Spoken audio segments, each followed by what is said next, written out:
Okay, so I'm going to start and do another My Library section, although I'm not going to categorize them this time, just going to do them all out, and in the description I'll put the titles. I think I did that last time. Yeah, so you can be able to search for them and all that, so they're not just a mass. I've procured a lot of books in the last year or so, whenever I did the last My Library. And I probably have maybe 50% more books. I don't know. Maybe, well, maybe about double. Maybe, I don't know, maybe double. So I've got a stack here, and then I'm just going to keep going. I got about maybe 10 stacks, so I got two beside me here. These books were all procured either from a used bookstores online or in used bookstores. So the first one here is Edith Hamilton's Mythology.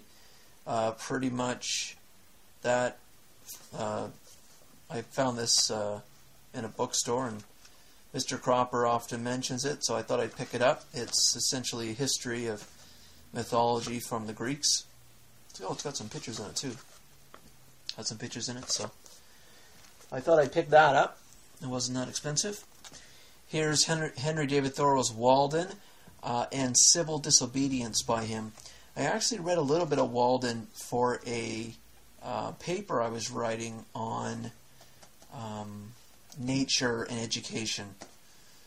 It was the course was actually a course that my supervisor and I developed for me to study about socialization, and you know, the topics kind of change, and I was looking into nature. How can nature educate, or how does nature educate? I didn't touch any Aboriginal stuff at all. It was all just outdoors education, as they call it. Henry David Thoreau's Walden touches on that. He calls it. There's a quote about not vitriol, something about nature being like a chemical. There's a phrase for that. I could find it, but it would take me a little while to get it. But yeah, so that's Walden. So I haven't read the whole thing. I only read a few pages of it, and I put it down. So I didn't really use it in my paper, other than that quote about the chemical or whatever. So here's a book by Carl Sagan, Broca's Brain, or Broca's Brain. I don't know what this is about, but it's Carl Sagan, so it's got to be pretty good. Yeah, I think that's all I have to say about that one. Here's John Hersey's The Wall. I heard this was pretty good. It's actually about World War II, and I have another book by John Hersey. Oh, I have it here too. John Hersey's Hiroshima. So obviously this is about Japan during World War II. It's not very big. Not very big book. I found this one, and I had to have it. B.F. Skinner. This is the behaviorist psychologist. Beyond Freedom and Dignity. I don't know what it's about, but the author intrigued me. I had to have it. There he is in the back there. So now I own a book by B.F. Skinner. Thought that was worthwhile. Here's Emma by Jane Austen. I think it was only $2 or something. Oh, actually it was $1. It was $1. So good copy. Now I have it. I don't know if I'll ever read it, but now I have it. In case I do want to read it or loan it out to someone or whatever. The Merchant of Prato. Daily Life in a Medieval Italian City.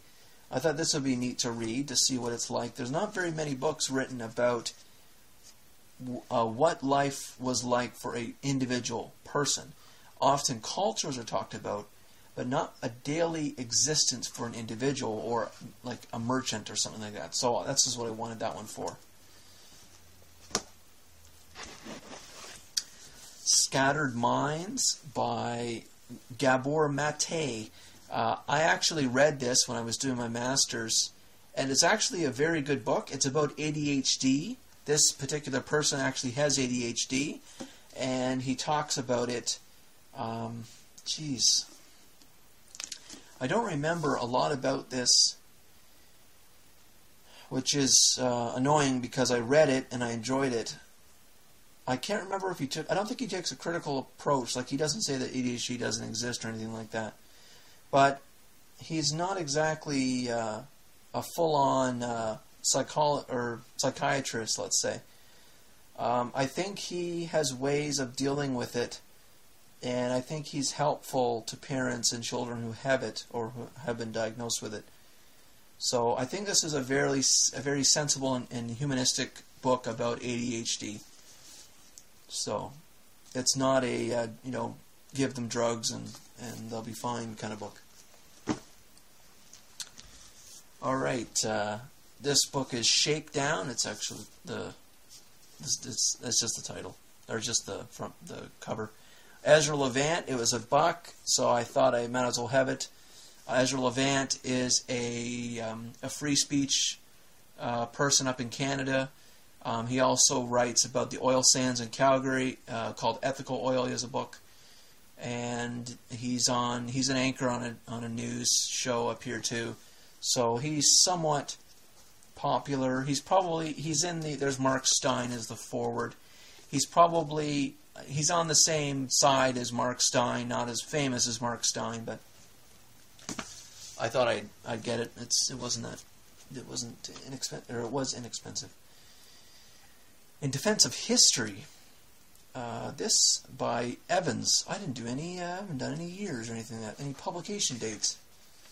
That's should be doing that. This one's 2000, new edition 2000. This book was about. This is against postmodernism. It says here, under the onslaught of postmodernist theory, the profession of history is in crisis. Its assumptions derided and its methods rejected as outmoded. So he defends history's capacity to reach genuine insights about past events. So I thought this would be good to read. The Closing of the American Mind by Bloom. I saw this on Mr. Cropper's channel, and he actually did a few videos on it. It might be on his Cropper B channel. And I saw it there, and it was only a couple bucks, $3. So I thought, well, I might as well have it. 1987 is that one. It says here, how higher education has failed democracy and impoverished the souls of today's students. If you're interested in these book videos I'm doing and interested in books in general and history, then you definitely should check out Mr. Cropper with 2 P's. His channel, I was going to say you can look at my subscription list, but you can't anymore with the crappy YouTube format. It destroyed all my text and everything on the whole page. But yeah, you should check him out in Cropper B with 2 P's and then a B at the end. He's got, his whole channel is devoted to books and topics and stuff like that. I'm just a nobody compared to Mr. Cropper in terms of that kind of content on a YouTube channel. Here's Medieval England. Just a book for if I ever want to read about medieval England. There's some castles, there's a few pictures in here. So it was $4, but I thought it was a fairly good size. Why not? 1928, but then it was new edition 95. So there's a scene of a medieval town. So it's nice to have a sense of proportion with history. You were born, let's say, in the last 30 years. I imagine most of you are watching. But you only really experience this time, this context. But if you read books or you watch documentaries, you can experience the context of other times. And I think that is important for growth and for wisdom, rather than only be a witness to this era. This is The Basic Works of Aristotle by Richard McKeon. This is also a book that I got because of Mr. Cropper. So here's, whoops. There's a picture here, I'll show you. The bust. The bust of Aristotle. So this is a book that I will sample from, I don't know when, eventually. Eventually I will, but I think it's important to check primary sources. And now I have it. Okay, one more. And then I gotta get the next pile. The Story of Philosophy by Will Durant.